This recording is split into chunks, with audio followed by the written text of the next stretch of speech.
Right. Exclusive field రిపోర్ట్లో మరో interesting అంశం చూద్దాం. తెలంగాణలో ఎమ్మెల్యేల అనర్హత పిటిషన్ విచారణపై ఇప్పుడు ఉత్కంఠ నెలకొంది. సుప్రీంకోర్టు తీర్పుపై బీఆర్ఎస్, కాంగ్రెస్ పార్టీ నేతల్లో ఉత్కంఠ కనిపిస్తోంది.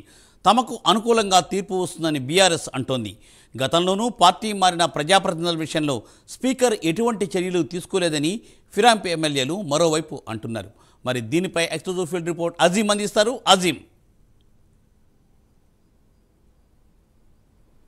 తెలంగాణలో ప్రస్తుతం పార్టీ ఫిరాయించిన ఎమ్మెల్యేల అంశం చాలా ఆసక్తికరంగా మారిందని మనం చెప్పుకోవచ్చు. ఏదైతే బీఆర్ఎస్ పార్టీ నుంచి సుమారు 10 మంది ఎమ్మెల్యేలు అధికార కాంగ్రెస్ పార్టీలోకి చేరిన విషయం మనకు తెలిసింది. అయితే ఈ నేపథ్యంలోనే హైకోర్టుని కూడా ఇక్కడ ఉన్నటువంటి ప్రతిపక్ష పార్టీ అయినటువంటి బీఆర్ఎస్ ఆశ్రయించింది. సో ఈ నేపథ్యంలో హైకోర్టులో తగినంత తీర్పు రాకపోవడంతో వారు నేరుగా సుప్రీంకోర్టు కూడా ఆశ్రయించారు. సో ఈ ఎమ్మెల్యే కౌశిక్ రెడ్డి, బీఆర్ఎస్ పార్టీకి సంబంధించినటువంటి ఎమ్మెల్యే కౌశిక్ రెడ్డి కావచ్చు, వివేకానంద గౌడ్ ఇద్దరు కూడా మొదట పార్టీ ఫిరాయించినటువంటి కడియం శ్రీహరి, దానం నాగేంద్రరావు, తెల్లా వెంకట్రావుకు సంబంధించిన అంశంలో ఏదైతే సుప్రీంకోర్టుని ఆశ్రయించారు. దాని తర్వాత ఏదైతే పార్టీకి సంబంధించినటువంటి వర్కింగ్ ప్రెసిడెంట్ కేటీఆర్ సైతం మిగతా 7 మంది కూడా పార్టీ ఎవరైతే ఫిరాయించారో వారి విషయంలో కూడా అంటే వారు కాళే యాదయ్య కావచ్చు, ఆర్కేపూడి గాంధీ, ప్రకాష్ గౌడ్, పోచారం శ్రీనివాస్ రెడ్డి, బండ్ల కృష్ణమోహన్ రెడ్డి, అలాగే సంజయ్ కుమార్, గూడెం మైపాల్ రెడ్డి వీరందరూ కూడా పార్టీ ఫిరాయించారు. సో వీరి అంశంలో కూడా 7గురికి సంబంధించిన అంశంలో కూడా వీరిపై కూడా అనర్హత వేటు వేయాలని చెప్పి కూడా బీఆర్ఎస్ పార్టీకి సంబంధించిన వర్కింగ్ ప్రెసిడెంట్ కేటీఆర్ సుప్రీంకోర్టుని ఆశ్రయించారు. సో సుప్రీంకోర్టులో దీనికి సంబంధించినటువంటి విచారణ కొనసాగుతూనే ఉంది. ఇప్పటికీ ఈ నెల ఫిబ్రవరి 10 తారీఖు కూడా ఏదైతే విచారణ కొనసాగింది. ఈ సందర్భంలో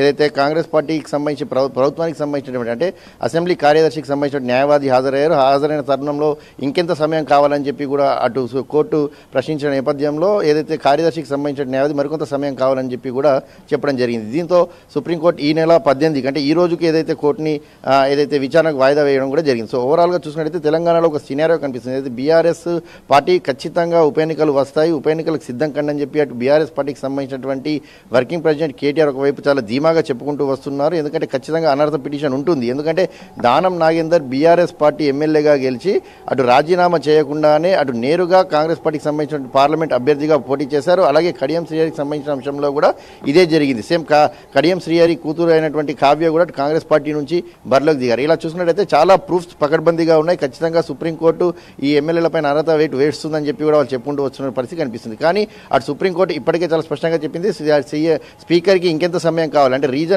రీజనబుల్ టైం అంటే ఎంత అనే ఒక అంశం అయితే చాలా ప్రధానంగా చర్చ జరుగుతుంది. జనవరి నుంచి మనం చెప్పుకోవచ్చు. రీజనబుల్ టైం అంటే స్పీకర్కి ఎంత సమయం కావాలి, ఎంత సమయంలో స్పీకర్ దీనికి సంబంధించిన అనర్హత పిటిషన్పై ఒక తీర్పు తీసుకుంటారనే అంశంపై కూడా ఏదైతే చర్చ కొనసాగింది. సో ఇదే నేపథ్యంలో స్పీకర్ కూడా ఇటీవల జరిగినటువంటి ఏదైతే స్పెషల్ డిస్కషన్ అసెంబ్లీలో జరిగింది, ఏదైతే కులగణకు సంబంధించి కావచ్చు, ఎస్సీ వర్గానికి సంబంధించిన అంశం సమయంలో అటు పార్టీ మారిన 10 మంది ఎమ్మెల్యేలకు కూడా అటు ఏదైతే నోటీసులు కూడా ఇవ్వడం జరిగింది. సో ఈ సందర్భంలో నోటీసులు తీసుకున్నటువంటి పార్టీ ఫిరాయించిన ఎమ్మెల్యేలు కూడా మాకు కొంత సమయం కావాలి, 40 రోజుల నుంచి 3 నెలల వరకు కూడా మాకు సమయం కావాలని చెప్పి కూడా వారు కూడా స్పీకర్ని కోరడం జరిగింది. సో ఇదే అంశాన్ని ఈ నెల 10వ తారీఖు ఫిబ్రవరి 10వ తారీఖు జరిగినటువంటి సుప్రీంకోర్టు విచారణలో కార్యదర్శికి సంబంధించినటువంటి న్యాయవాది కూడా ఇంకా సమయం కావాలని చెప్పి ఎమ్మెల్యేలు కోరారు. సో స్పీకర్ కూడా ఇంకా సమయం కావాల్సిందిగా కోరారని కూడా చెప్పారు. సో ఈ నెల 18కి దీనికి సంబంధించినటువంటి వాయిదా వేశారు. సో మనం చూసినట్టయితే చాలా ప్రాక్టికల్గా అంటే గతంలో కూడా ఇలాంటి అనేక పిటిషన్లు వేయడం కూడా జరిగింది. గతంలో బీఆర్ఎస్ అధికారంలో ఉన్నప్పుడు కాంగ్రెస్ పార్టీకి సంబంధించినటువంటి 12 నుంచి 13 మంది ఎమ్మెల్యేలు అయితే పార్టీ ఫిరాయించారు. ఆ సమయంలో కోర్టులను వారు కూడా ఆశ్రయించారు. కానీ ఆ సమయంలో స్పీకర్ ఎలాంటి నిర్ణయం తీసుకోలేదు. సో అప్పుడు ఎలాంటి నిర్ణయం తీసుకోలేదు కాబట్టి మేము ఖచ్చితంగా ఈ విషయంపై కోర్టులోనే మేము ఫైట్ చేస్తామని చెప్పి కూడా అటు పార్టీ ఫిరాయించిన ఎమ్మెల్యే చాలా ధీమాగా చెప్తున్నారు. ఎందుకంటే ఆల్రెడీ ప్రభుత్వం తరపు నుంచి న్యాయవాది ఉన్నారు, ఇటు అసెంబ్లీ కార్యదర్శికి సంబంధించిన న్యాయవాది కూడా సుప్రీంకోర్టులో ఉన్నారు. కానీ ఈ పార్టీ ఫిరాయించిన ఎమ్మెల్యేలు తమకు సొంతంగా న్యాయవాదులను కూడా ఏర్పాటు చేస్తున్నారు. సో ఓవరాల్గా వాళ్ళ సబ్జెక్ట్ని స్టడీ చేస్తున్నారు. గతంలో సుప్రీంకోర్టులో వచ్చినటువంటి తీర్పులు ఎలా ఉన్నాయి అని అంశాన్పై చాలా స్పష్టంగా వాళ్ళు చర్చిస్తున్నారు. సో ఈ నేపథ్యంలో బీఆర్ఎస్ నుంచి కాంగ్రెస్ పార్టీలోకి వచ్చిన ఎమ్మెల్యేలు కూడా ఇటు రావు అని చెప్పి ఏదైతే ఉప ఎన్నికలు వచ్చే పరిస్థితి లేదని చెప్పి కూడా చాలా ధైర్యంగా ఉన్నట్టయితే మనకు కనిపిస్తుంది. ఎందుకంటే మనం చూసిన జ్యుడిషియరీకి సంబంధించినటువంటి అలాగే లెజిస్లేటర్, అలాగే ఎగ్జిక్యూటివ్, అలాగే మీడియా అంటే 4 డెమోక్రసీలో ఈ 4 ఉంటాయి. సో ఈ 4 ఖచ్చితంగా ఎవరి పవర్స్ వారికే ఉన్నాయని చెప్పి కూడా అటు కాంగ్రెస్ పార్టీకి సంబంధించిన లీగల్ టీం చర్చిస్తుంది. ఖచ్చితంగా పార్టీకి ఫిరాయించడానికి సంబంధించినటువంటి ఎమ్మెల్యేల అనర్హతకు సంబంధించిన అంశం స్పీకర్ పరిధిలోనే ఉంటుంది. సో స్పీకర్ మాత్రమే నిర్ణయం తీసుకోగలుగుతారు. సుప్రీంకోర్టు ఖచ్చితంగా అడ్వైస్ చేస్తుంది ఉంది ఏదైతే స్పీకర్కి సంబంధించి ఖచ్చితంగా ఆ పార్టీ ఫిరాయించిన ఎమ్మెల్యేల చట్టం ఉంది కాబట్టి దీనిపై మీరు ఖచ్చితంగా ఒక సమయంలో నిర్దిష్ట సమయంలో దీనిపై మీరు ఖచ్చితంగా ఒక ఏదైతే అనర్హత పిటిషన్పై ఒక నిర్ణయం తీసుకోవాల్సి ఉంటుందని చెప్పి ఖచ్చితంగా సుప్రీంకోర్టు అడ్వైస్ చేస్తుంది, గైడెన్స్ ఇస్తుంది. కానీ